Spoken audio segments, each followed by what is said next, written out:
வணக்கம் நண்பர்களே, முக்கிய செய்திகளை இந்த பதிவில் பார்க்க போகிறோம். லோக்சபாவில் டிஎம்சிக்கு 28 எம்பிக்கள் இருக்காங்க. அதில் 20 பேர் லோக்சபா ஸ்பீக்கருக்கு கடிதம் எழுதுகிறாங்களாம். என்டிஏவுக்கு நாங்கள் சப்போர்ட் பண்ணுறோம் அப்படின்னு சொல்லிட்டு மமதாவுடைய நிலைப்பாட்டுக்கு எதிராக ஸ்பீக்கருக்கு கடிதம் எழுதுகிறாங்க. 3/2 பங்கு எம்பிக்கள் இப்போது மமதாவுக்கு எதிராக இருக்கிறதுனால கட்சி தாவல் தடை சட்டத்தின் கீழே நடவடிக்கை எடுக்க முடியாது அப்படின்னு சொல்லப்படுது. இப்போ பாராளுமன்றத்தில் லோக்சபாவில் 293 எம்பிக்கள் ஆதரவு என்டிஏவுக்கு இருக்குது. இந்த 20 ஆட் பண்ணிங்கன்னா 313ஆக உயரும் அப்படின்னு சொல்லப்படுது. இப்போ இந்த விவகாரம் மமதாவுக்கு ஒரு பெரிய பேரதிர்ச்சியை ஏற்படுத்தியிருக்கு. மேற்கு வங்க தேர்தல் முடிவுக்கு பிறகு மமதா பானர்ஜி ஆலோசனை கூட்டத்தை கூட்டினாங்க. எம்எல்ஏக்கள் கலந்துக்கணும் அப்படின்னு சொல்லியிருந்தாங்க. ஆனால் இருக்கக்கூடிய 80 எம்எல்ஏக்களில் 60 எம்எல்ஏக்கள் கிட்ட வரலை. மமதா மேலே கோபத்தில் இருக்காங்களாம். இப்போ எம்பிக்களும் மமதாவுக்கு எதிரான நிலைப்பாடை எடுத்திருக்காங்க. போகிற போக்க பார்த்தா உத்தவ் தாக்கரேவுக்கு வந்த நிலைமை தான் மமதாவுக்கு வரும் போல. இது ஒன்று.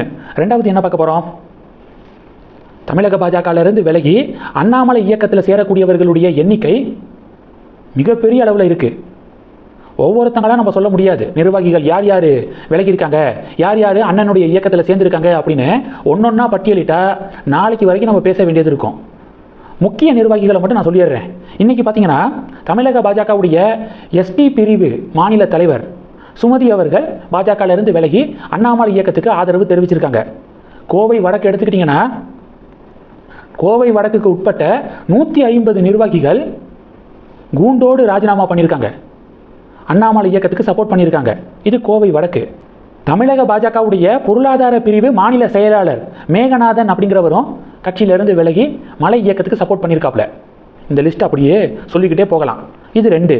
மூணாவது, திருச்சியில் தமிழக பாஜக இன்னைக்கு ஆலோசனை கூட்டம் நடத்துகிறாங்களாம். நயினார் கும்பல் கண்டிப்பாக அவங்க தலைமையில் தான் ஆலோசனை கூட்டம் நடக்க போது. புலம்புன்னு போகிறாங்க. ஏன்னா அண்ணாமலை இயக்கத்தில் இணைந்த பாஜகவினர்கள் கட்சிக்கு திரும்புங்க, நடவடிக்கையெல்லாம் எடுக்க மாட்டேன் அப்படின்னு சொல்லி நயினார் சொன்னாப்புல. ஒரு ஆள் கூட ரிட்டர்ன் ஆகலை. எப்படி திரும்பி வருவாங்க? ஒன்று திரும்பி வரணும்னா அண்ணாமலையை விட இல்லை அண்ணாமலைக்கு ஈக்குவலாக ஒரு தலைவரை முன்னிறுத்தணும். அப்படி யாருமே தமிழக பாஜகவில் இல்லை. அதனால் ஒருத்தவங்க கூட அண்ணாமலை இயக்கத்தில் சேர்ந்தவங்க திரும்பி வர்றதுக்கு வாய்ப்பு இல்லை. இன்றைக்கி திருச்சி மீட்டிங்கில் புலம்ப வேண்டியதான் நயினார் கும்பல். அடுத்து பார்த்தீங்கன்னா அண்ணாமலை அவர்கள் ஒரு முக்கிய அறிக்கையை வெளியிட்டிருக்காரு. அதில் என்ன சொல்லியிருக்காருன்னா 17 லட்சம் வாலண்டியர்ஸை டச் பண்ண போது நம்ம இயக்கம். அடுத்து அண்ணாமலை பேரில் சில பேர் தனித்தனியாக இயக்கத்தை தொடங்கி அண்ணாமலையுடைய ஃபோட்டோவை பயன்படுத்தி இயக்கங்களை தொடங்கி இந்த பதவி அந்த பதவி அப்படின்னு சொல்லிட்டு சில செயல்களில் ஈடுபடுறாங்க. இது தப்பு. நம்ம இயக்கத்தில் இப்போ வரைக்கும் யாருக்கும் எந்த பதவியும் வழங்கப்படலை. ஏன், நானே இந்த இயக்கத்தில் ஒரு மெம்பராக தான் இருக்கேனே தவிர நானும் எந்த பதவியில் இல்லை. இந்த ஒரு மாதம் உறுப்பினர் சேர்க்கைக்கு ஒதுக்குவோம். அதன் பிறகு தகுதியானவர்களை நம்ம பதவியில் உட்கார வைக்கலாம். தகுதியானவர்களை தேர்ந்தெடுத்து அவங்களுக்கு பதவி கொடுக்கலாம். அதனால் இது மாதிரி தன்னுடைய பேரில் இயக்கங்கள், நற்பணி மன்றங்கள் யாரெல்லாம் தொடங்குறீங்களோ அதெல்லாம் நிப்பாட்டுங்க அப்படிங்கிற மாதிரி அண்ணாமலை சொல்லியிருக்காப்புல.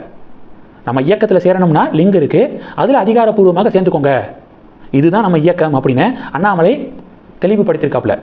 அடுத்து என்ன பார்க்க போகிறோன்னா, தினமலர் ஒரு ஷாக்கிங் ரிப்போர்ட்டை ஷேர் பண்ணியிருக்காங்க.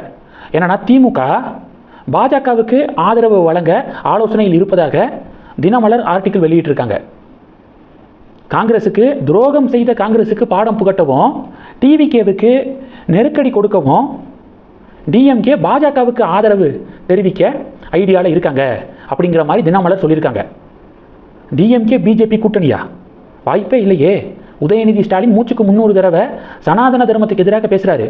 அப்படிப்பட்ட திமுகவோட பாஜக கூட்டணி வைக்கவே வைக்காது. அப்படி வச்சுச்சுன்னா பயங்கர தொண்டர்களுடைய கோபத்துக்கு ஆளாகும். அதில் டவுட்டே வேண்டாம். பார்ப்போம், அரசியலில் என்ன வேணால் நடக்கலாம். இப்படி தினமலர் ஆர்டிக்கிள் எழுதியிருக்காங்க. நடக்குதாங்கிறத பொறுத்திருந்து தான் பார்க்கணும். இந்த செய்திகளை பற்றி உங்களுடைய பார்வைகளை கமெண்ட் பண்ணுங்கள். தொடர்ந்து கணக்கில் இருங்க. அடுத்தடுத்து நிறையா பதிவுகளை பார்க்க போகிறோம். நன்றி. ஜெய் ஹிந்த்.